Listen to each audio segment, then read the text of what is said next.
Okay, magandang tanghali sa inyo. Dito kami sa Binangonan. Nandito si Sir, si Kuya ano pala? Si Kuya Ryan. Ayan. Susubok siya ng GTO.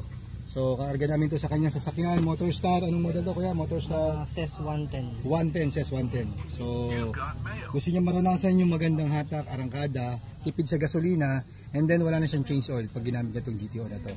So, every 1,000 km na lang, top up mo, kalahati na lang.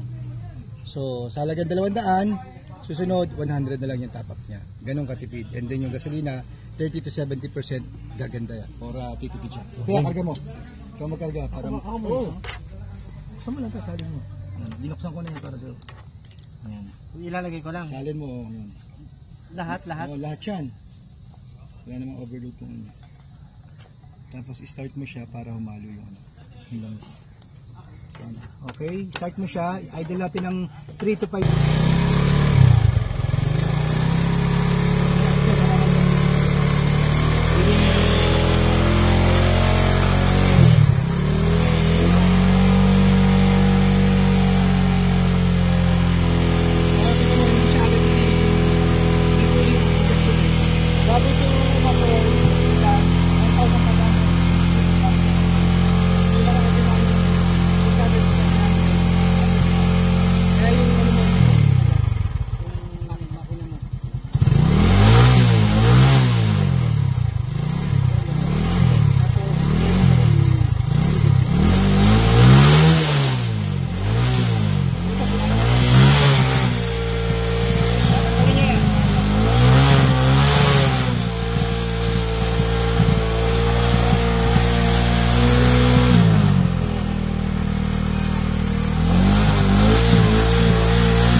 Siyang mabilis na mahaba-haba lang.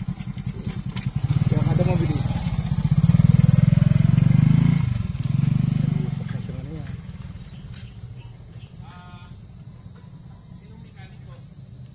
Karesi mo nito. Ses lang yun sa kanya. Sa akin naman.